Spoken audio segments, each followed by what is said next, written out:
What's up, everybody? Thanks for watching the Recovery Clinic. My name is Jimmy McGill. This is a show about recovery where we carry a message. So if you haven't already hit the like button, please do so now and share the video. And remember that people can and do recover. And so if you know somebody that's struggling with addiction, substance use disorders, inbox us. We will help you get them into treatment, whatever. We don't worry about money, don't worry about insurance. We can help. Send a message. We've got a really awesome show today. We've got two really amazing people. We've got Kathleen Dorn, who is the Director of Education for Sebastian and Scott County, and we've got Tosha Wilson, who is a peer support specialist. And so this is going to be a great show. Kathleen, welcome. Tasha, welcome. Hey. Thank you. Yeah, We're glad to be here. How are you guys?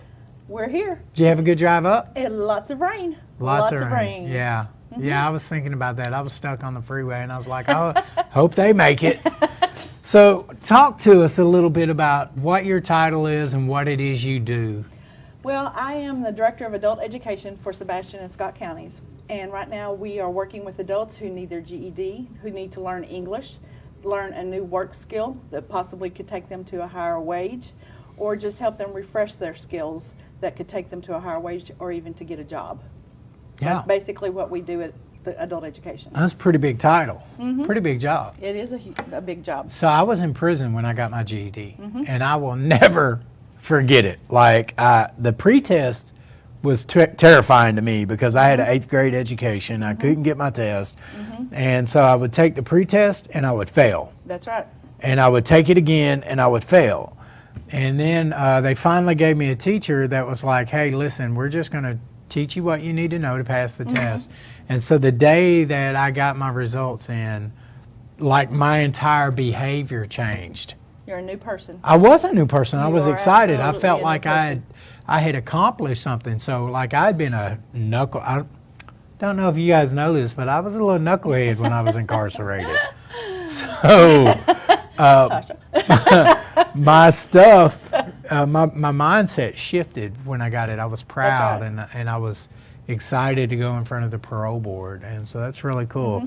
Tasha, what is it that you do? So I am a peer recovery specialist. Work for the Fort Smith Adult Education inside the Sebastian County Jail. So I provide services. Man, if you name it, I'll probably do it. That's cool. Yeah, if you're asked for something and I do my best, if I don't know how to do it, I get with someone that does. That's a superpower by itself, asking for help. So, in your words, what is a peer specialist?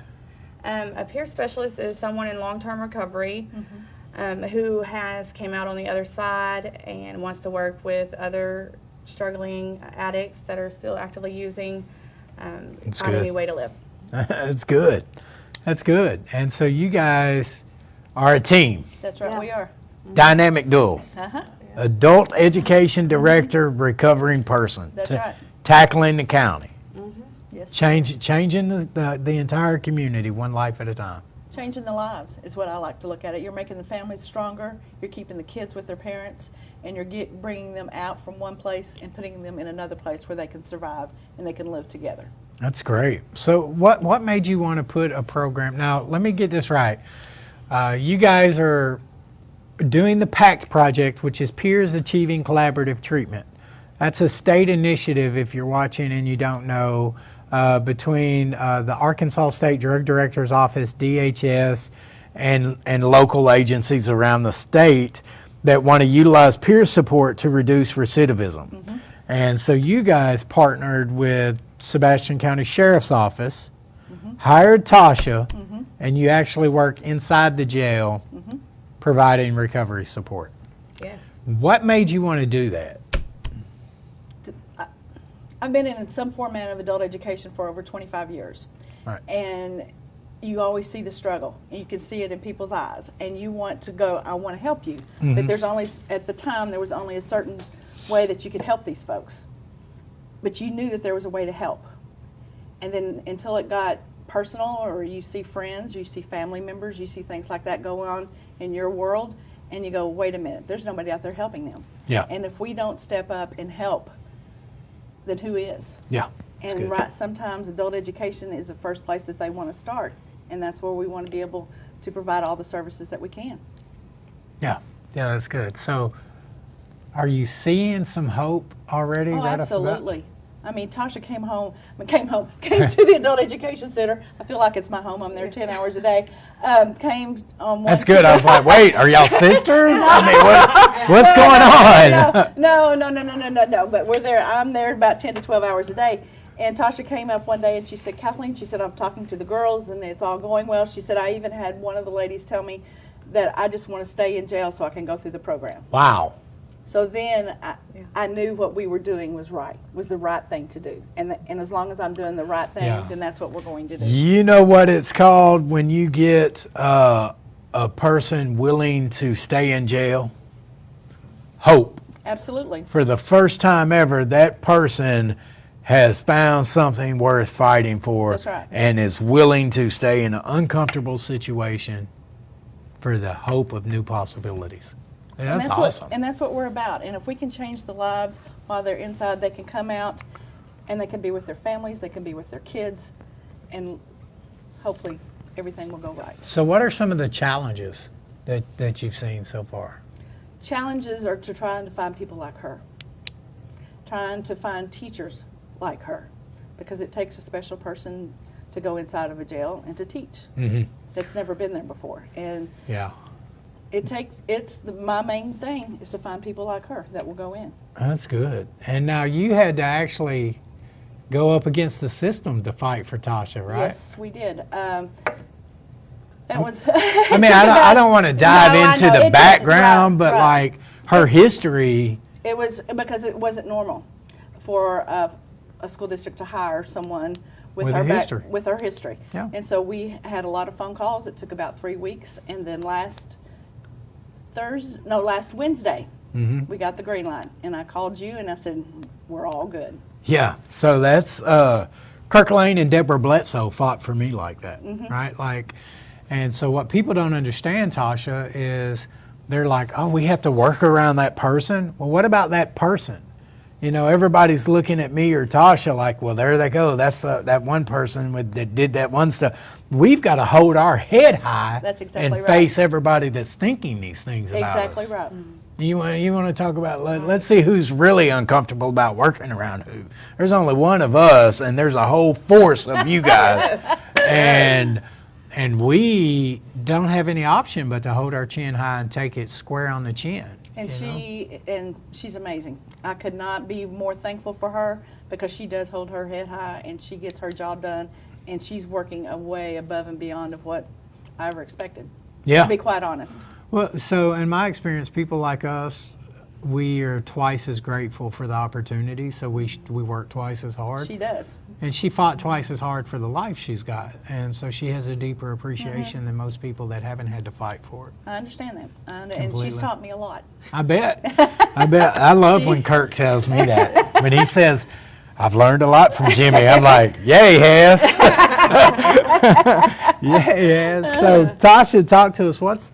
Tell us what makes Tosha tick. Let's dive into that story. So just a little about me. Yeah, I want to hear some of that addiction. I want to hear some of that recovery stuff. I started using about 17, 18 years old to change the way I feel. I was adopted, so my biological parents are addicts, and so I think that's where that stemmed from, is just feeling that abandonment and drugs made me feel good. They made me feel like I fit in. They made me think I was okay, numb the feelings. So I just started using drugs, and it became an addiction. And the next thing I know is I'm having a baby, and she's not getting to stay with me because my addiction took hold of me. So grateful I had family to step up, raise her for a few years. And I attempted to get clean again in 2016 after being in and out of psychiatric hospitals, been in jail, Sebastian County. That's and where now I you work there. Yeah, right. So love it. Yeah. Finally it stuck one day. I just didn't give up. I met someone, along the way, probably a few people that when I was coming in and out of recovery, they were still there. From 2012 trying to come in, and I came back in 2016. and they were still clean. So You knew it worked. Yeah, I knew something had to work. That's good. So I stuck around those people, and I dove into my recovery. You know, changed my people, places, and things. Started volunteering, you know, and sticking with people that knew what they were doing, that had a little bit of clean time. I was grateful to be employed in the substance abuse field, and that's where my heart's at. And one day, out of the blue, I get a call from Miss Kathleen, and asking me to come work for her and start a program, the PAC program, inside the Sebastian County Jail. And I felt like that was what I was supposed to do. Mm-hmm. And Did you ever see yourself working in the same jail you did time in? hell no. Sorry, I probably shouldn't have said that online. Sorry. Edit. Cut the script. Sorry, I'm gonna get in trouble for that one. Yeah. It's all right. We had somebody that said something worse than that one time. I forget what it was, but Ricky's head just dropped. And you guys can't see Ricky, but Ricky makes some magic happen, and he gets in trouble when we talk about him. But he's back here and he's running the show, and he's our guy here, and so yeah, I think we'll be okay. You know, you can't break nothing we can't fix. Yeah, that's what you promised me that for the show. Right off the bat. Yeah. It's really amazing though to see that past come into a full purpose, right? Like we go, and I did a lot of time, and so I'm in and out of prison, and you're in and out of jail, and we're hopeless. We're losing our children. We're being deadbeat parents. It's not because we want to be, but because we're subject to an authority that's so much stronger than us, the disease of addiction, and we're bowing down and we're doing things we normally wouldn't do. And all of a sudden that shame and that embarrassment and all those things that we went through suddenly has purpose and meaning, and you realize that aha moment. I don't know if you experienced it, but the day I realized that it was not for nothing was the greatest day of my physical life on this earth. When I realized that God had a purpose, and this was what I went through all of that for. Yes, You know? I can relate with that completely, because there was times when I prayed just to die, man. I was too selfish to take my own life, but I wanted to die. I didn't care if I lived.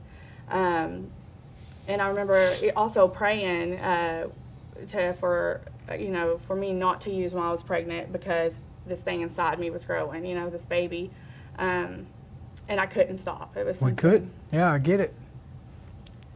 Dude, I get it. You're a Yeah. soldier, Tosha. But on a brighter note, today I have custody of my kid. Yeah. I just had a baby. Okay. So we have two. It's great. Yeah, 2 until they're screaming. And, Yeah. I love 4 it. a.m. wake up calls every night. Yeah, that's the coolest part about recovery, is getting to be a parent on purpose. You know, getting to be very intentional in my child's life. You know, I just took mine camping. That was really cool watching. He chopped a tree down. He's 10, and he's never been able to play with knives or axes. And I got him an axe or a little hatchet, and him and another friend of mine, Brett Franks, he and his son went with us, and watching the boys out there cut us firewood for the bonfire. You know, it was just really humbling. And so, yeah, I love that. Yeah, it's those little things today. Absolutely. So let's talk about the PAC project. What is the purpose of it inside Sebastian County Jail? From our standpoint, we want to make sure when the ladies come out of the jail that that they feel confident about themselves, that they're ready to get their lives back, and ready to, if they want to go to school, if they want to get a better job, they feel recovered, that they're able, not fully recovered, but they feel like that they're ready to move on with their life. Yeah. And to have a good transition from jail into the community, and not to feel, here's your paper bag, we'll see you later. I don't want that. I mean, Yeah. we don't want that. Tasha and I have talked about it. We've talked about what are we going to do for housing when they come out of jail? What are we going to do for this? What are we going to do for that?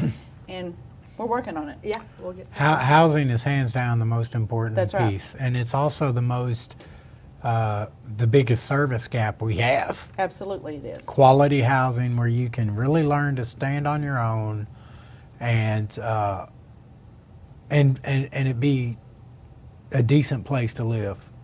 You know, real quality. There's no other word for it. There's a bunch of flop houses, you know, and they're more harm than good. Absolutely. So what does Tasha's everyday job look like inside the jail? I work with the females inside the Sebastian County Adult Detention Center. A huge shout out to Captain William Dumas because he's a full supporter. He lets me have access to the women inside a classroom. He's let me repaint it. They get a little bit of coffee. They come in at 9 a.m. They can have some coffee, a little bit of snacks just to make them comfortable. We've got new laptops for them where they have access, secured access, to be able to complete their GED classes while they're there, or get career readiness certificates or parenting certificates, or we zoom in with other PAC programs once a week so that we can all collaborate there and learn from each other. Cool. And then we also have the peer support groups where it's just, you know, getting down on a level where, like, this is what's going on, this is what's beating me up. A lot of times they don't feel good enough. You know, they beat themselves up because they don't have their kids with them. And they get to shed some tears and get that out. And I truly believe whenever you're able to speak your truth and be okay with it, that's when you heal. When you can talk to somebody else and say, this is how I feel. Those peer groups and that one-on-one peer sessions, I meet with them once a week individually, and we make a case plan, you know, an aftercare plan to get ready for when they're out, man, and understand that I'm going to be there to advocate for them no matter what. And a lot of times they will tell me for the first time in their life, they feel like they have someone. Yeah. They can relate. You know, that's not going to judge them. Not a parole officer, not a judge. And not saying those do not play a part of their impact on their recovery, because it does. Yeah. But having somebody be like, hey, I get where you're coming from, you know, and let me show you a different way to live. That's Yeah. it. Yeah. You're a fire Good job. starter. She is, hopefully. Hope dealer. Yes, Hope dealer. Yes. That's Tasha, neighborhood hope dealer. That's fire, man. Like I bet they relate to you like nobody's business. I can just imagine the life change and that's probably the highlight of their day, right? Like you're in jail, you're trapped in a box, and all of a sudden you get this opportunity to go in a room with Tasha and let it all out. Let it all out. And you guys are just being a sounding board for each other. That's where healing takes place, man. She has educated us a lot back at our adult education center. She has told us about the women that she serves. She told us what they're doing, and it's just like we all want to help. Right. We're all wanting to get our hands on, get in there and help her and make sure that she has all the resources Right. that she needs. She's getting donations from the community. What? She's spending her own money. I got onto her for that this morning as we were driving down, because I said, no. Let us find some help. That's pretty common, you know, with the peer specialist in the jails. Like, you know, we don't buy a gift for an individual person, but what I do see a lot of is because recovery wasn't given a lot of money. We were given a very small portion of money, and but then we know as recovering people what it takes to break through that barrier, that ice, and. So yeah, we see that. I saw Casey Copeland do it. I've seen, you know, Joseph. I haven't seen Joseph do it, but because it, you know, but I'm sure he would have. I saw Brett do it. You know, they go in, they buy the coffee themselves. They go get it donated themselves. They buy the snack cakes, and just so if you're watching and you're new to the show. Coffee is the key to a recovery person's heart. If you want us to sit down, shut up, and pay attention, you better have a pot. Yes. That's A fact. little bit, 'cause Yeah. So what all resources do you offer? Man, the resources with Sebastian County, we're really lucky because recovery is strong there, and there's a lot of people that are recovering, and the support of the adult education with Kathleen, and then the sheriff's office and Captain Dumas. Just yesterday we had a place come in that's an employer in town, and they contacted us, sat down with them, and they want to set up the process where they will fill out the application before they get released from jail, and they'll do a Zoom interview so that next week when they're out they will have employment. So they already got that set up. That is insane, Tasha. So that's... The women are doing an application for employment inside the jail. Man, y'all don't come home talking about we can't get a job. Don't do the goofy. So now that's community collaboration. That's real right there. You've got them coming in, filling out a job application a week before release. And so they get home, they go do the interview, or how's that work? So it'll be probably they'll fill out the application 2 weeks before they're released. That following week they'll set up a Zoom interview. So they're in jail and they're okay with them being in jail. So I'll sit there and they'll do the interview, and then that following week, when they get out, they're released. They will have a start date to start employment. And that's one of the good things, and I'm going to interject here because that's one of the good things about adult education, because while those ladies are in jail, we're able to give them work-ready certificates. Yes. Like right now we have a program with adult education that's called WAGE, Workforce Alliance for Growth in the Economy, and they will come out with a work readiness certificate to go work clerical, to work in a manufacturing certificate, any of those types of things that they'll be ready to go to work. And we're offering that through this along with the other counseling that she's doing. Yeah, that is amazing. So can I ask, are we allowed to recognize the employer that decided to do that, or? Yeah. Okay. It's Twin Rivers. Twin River, thank you very much, Twin Rivers, for believing in people like us. Yeah, that is awesome. So what do they do at Twin Rivers? What is that? It's a turkey factory, and they have many different jobs. They always promote within, but you'll start on a line. They're very flexible with their schedule, so that if the peer wants to put their recovery first, they can do that. So they get to make their schedule pretty much up. They can do 4 10s or 3 12s and still get 40 hours. They can do that Friday, Saturday, Sunday, have the whole week off. And then once they're there for 60 days, they'll get a raise. And if they're on time every 40 hours, they get a $1 incentive. And then, like I said, they promote within. So the next step is like a lead. And they also said, like, if they have certificates and stuff, like the factory certificate from adult education, they'll take that into consideration and possibly be able to place them somewhere else. Man, Like on quality control or something like It's a that. stackable credential, and that's what we want to make sure that they have. Something that they can take and go for it. That's so awesome. What do we have any other community relationships we've built? Any partnerships? We have another one that we're pretty proud of. We had a donation of the laptops that were given to us by Walmart. They gave us 11. They gave us a donation back the first of the year, and we were able to purchase 11 laptops. We've stretched that money as far as we could. I think we were able to get a printer and a scan and a scanner down there. And so, how do the laptops benefit the inmates?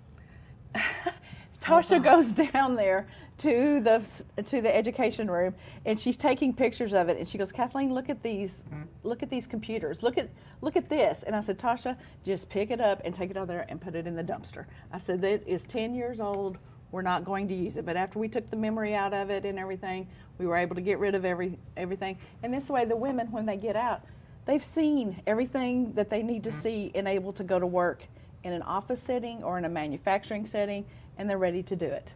They've got that new technology right there in front of them. Right. That is awesome. It was pretty amazing for them to do that. That is, that is awesome. All right. So, how has the jail, adult education, and the community worked together to help the PAC program become more successful? I think we just covered that. I think we did. That was it. That was what we just talked about. Captain Dumas and I talk probably about every other week, just wanting to know how things are going and what we can be doing differently and how we can support her. And we've had other people say we've never seen an adult education director and a jail administrator be able to work as well as you all do.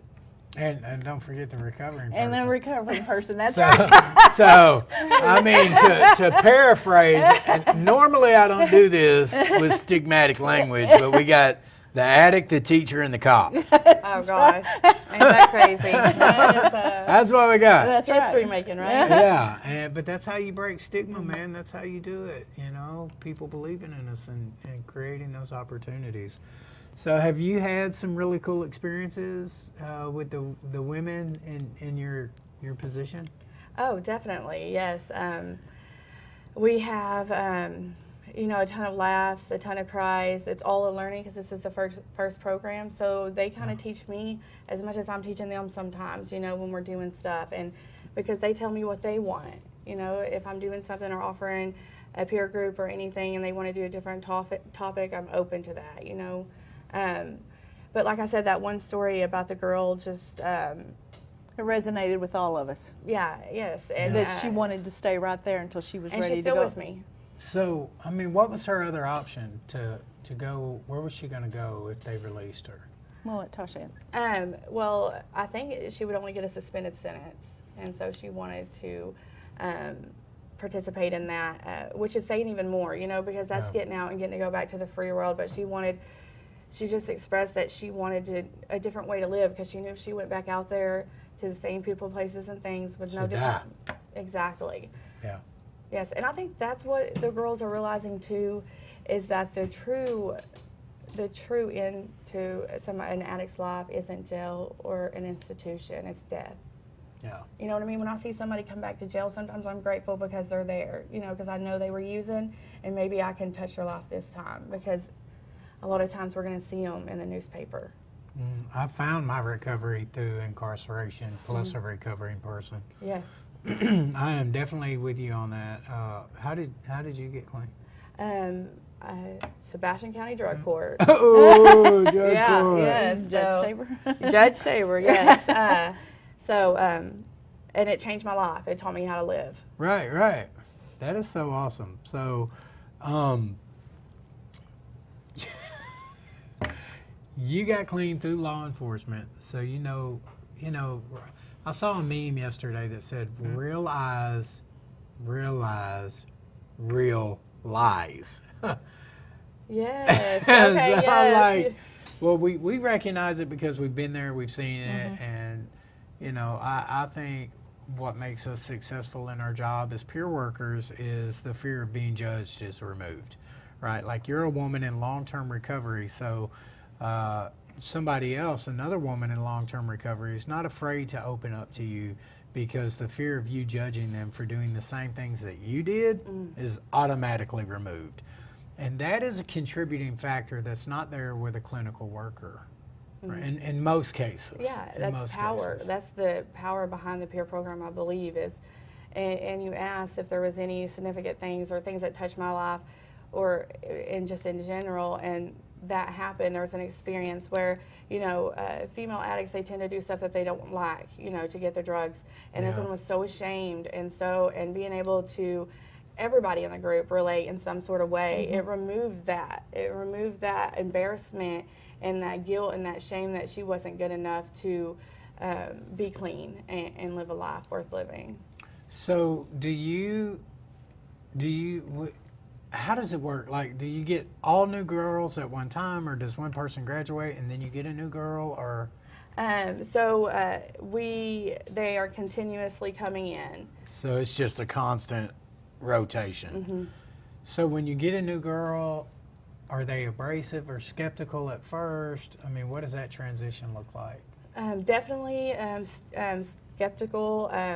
They've never seen something like this in the jail. You know what I mean? They're getting called out of a pod. It's hard to believe that the jail wants to help. Yes. And so, typically they're locked down 23 hours a day and only 1 hour out 1 day, out 1 hour a day. And so whenever they're being called into the classroom for me to speak with them, they're definitely put their guard up because they don't know if I'm really who I am, and until I can relate. And I believe that not just anybody could go in there and try to relate to them and say they're an addict, because like you said, an addict knows an addict. And when you can get down on their level and you really can make that eye contact and connect with them, then you see that wall break down. Yeah. Like, hey man, I've been in those same orange jumpsuits right there. Yeah. Like, listen. That was me. Yeah, yes. And do you want to do something different? Do you want to not be in that orange jumpsuit again? Yeah. And that's where it goes. Well, and the girls are getting all new jumpsuits. Yes, they are. I know. Talk about that. They get a brighter color. They get a brighter color, and they feel human. We They try do. to make sure that they have the snacks that they need and everything that they need. Well, let's talk about the jumpsuit. What? We're just. I think she's chosen the color. Hunter green. Oh, so they get their own color. Their own color. And yeah. And it's going to have packed across in gold letters across the back. Okay. And right now the girls are actually working on a logo, a pack logo. I love it. So I'm letting them.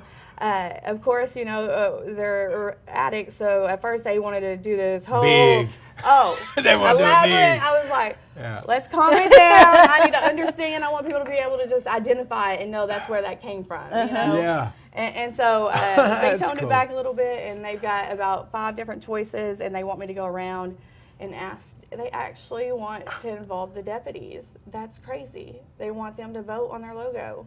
They want their input, which is. Well, it's part of the jail. I know, but That's for cool. them to be changed like that, you know what I mean? To be willing, not be so reluctant to let other people have a say so in it. Yes, yes, and for them to behave and want the input of an officer, because a lot of times we look at, or you know, people in jail look at as officers as the bad guy, you know. Yeah. And today they respect them, you know. So the jail is locked down 23/1. Is that COVID